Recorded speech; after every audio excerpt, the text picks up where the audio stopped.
Well, anybody want to know how to steal an F-14 according to Gun Maverick? Let's do it. We're in an aircraft shelter here. We've got an F14 A. It's cold. Let's get it going. As you saw, first of all, we need ground power and we need ground air. So get those plugged in. Chief, turn on the ground power. Copy. Chief, connect Get our air going. Now, in the preview clips that I saw, we're watching the movie this weekend, so knock it off with the spoilers.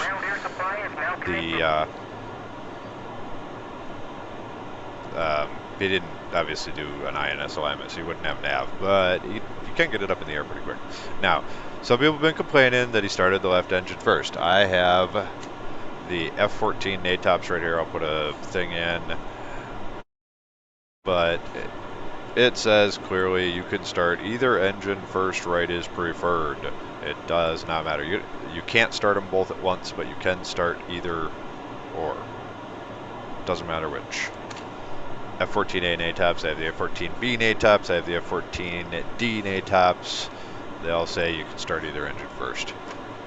By the way, if you're wondering, you can get the F14 NATOPS on Amazon. Printed and bound.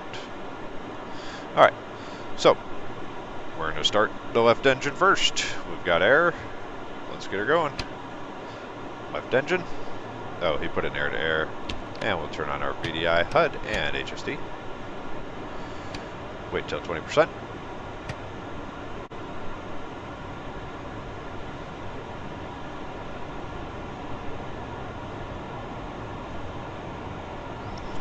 Throttle to idle.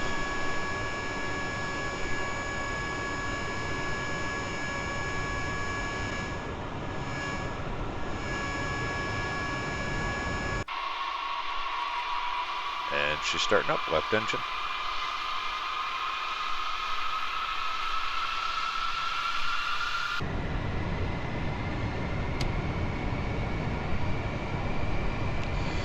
Starter's reset. It doesn't always according to the NATOPS. Sometimes you have to manually restart it or reset the starter switch. Either way, once it's reset, start right.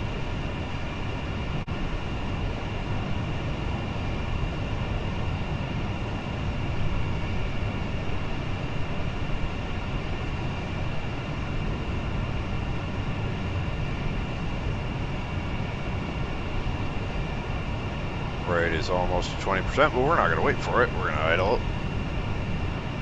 Because we don't care about the longevity of the aircraft. We are just wanting to get the hell out of Dodge.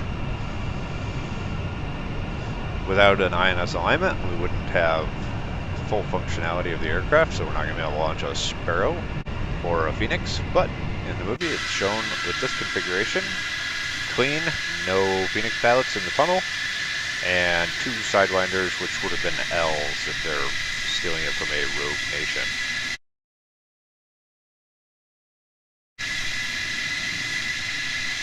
And she's running.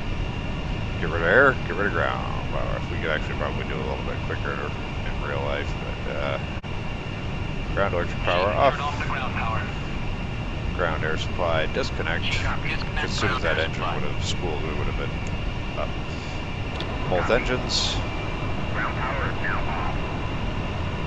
Once the engines are started, stability augmentation, yaw, roll, and pitch. We would want Sidewinder coolant and missile prep, even though we don't have Phoenixes. We need to at least cool the Sidewinder seeker heads because he did use those. We already reset the gun counter. Internal load is 675 rounds. There's no 5s in this counter, so we do 670. So we put it at 600. Parking brake is right here. That's off. We're out of here. And as soon as we're clear there, we close that. And canopy is closed. Should have turned on no steering a minute ago, but we're good. And just like Maverick, we're going to do a short taxiway takeoff. This is F14A with TF30 engines, but it's also very light F14A. It doesn't have Phoenixes on it, doesn't have drop tanks on it. Doesn't have bombs on it, doesn't have a lander pod, it has 2 sidewinders and some gun ammo. Looks like we're gonna go this way and find a nice short taxiway. Now, in the movie, Maverick didn't use flaps. I'm assuming that is because the F14 A that they were using for the movie was a decommitted, or F14, I don't know exactly which. I looked up the bureau number of it. I don't know what upgrades it has, but I do know that most of the systems were non-functional on it, and so to get the wings to come out and stuff, they had to like fix it. As you can see, we've got our nice fuel tanks right there blocking our path. And at this point, we would put our wings out, or as Maverick did. Close the wing sweep lever, cover, reset.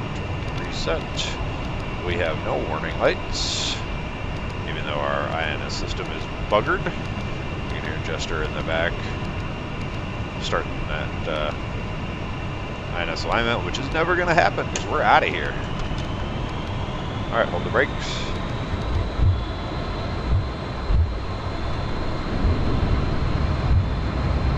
Those are steering off. Ooh, this is going to be tight. Come on. And we're up.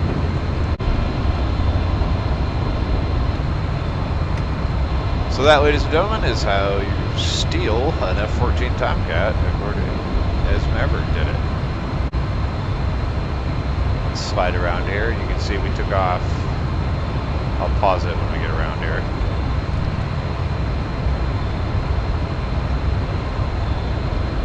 So we started in this aircraft shelter. We taxied down this taxiway. We started our takeoff run from here, and we cleared those chemical tanks right there. Just barely, but we cleared them. So 2,000 feet or less, and we had plenty of room. I'm quoting here, engine start from the pilot. Prior to engine start, the pilot and plane captain should ascertain the turn-up area is clear of FOD hazards. Adequate fire suppression equipment is readily available, and engine intakes and exhausts are clear. Although the engines cannot be started simultaneously, either can be started first. The following procedures establish starting the right engine first, in which case all ground support equipment should be positioned on the left side of the aircraft insofar as practical. Whenever possible, the aircraft should be positioned so as to avoid tailwinds, which can increase the probability of hot starts.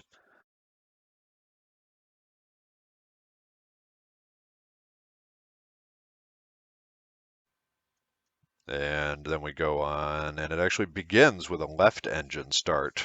You get to left engine cranking before you get to right engine in the F14A NATOPS.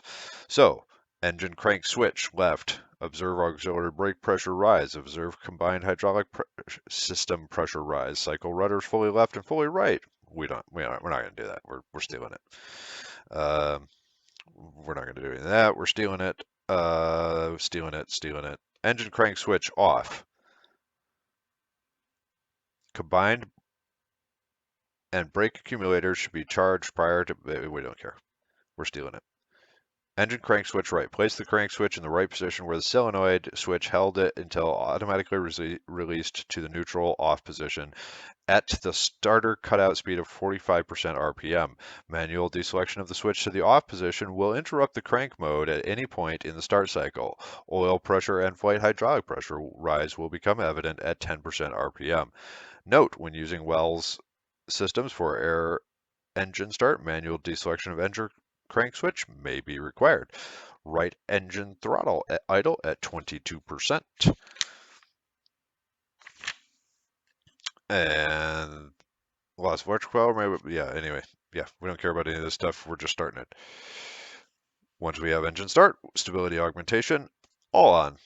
Master test switch, emergency generator, we didn't even care. We're stealing it. All right, so according to the NATOPS, you can start either engine first. I will post some screenshots of this and maybe a link to the manual on Amazon for the A. Again, it's going to be Nav Air 01-F14 AAA-1.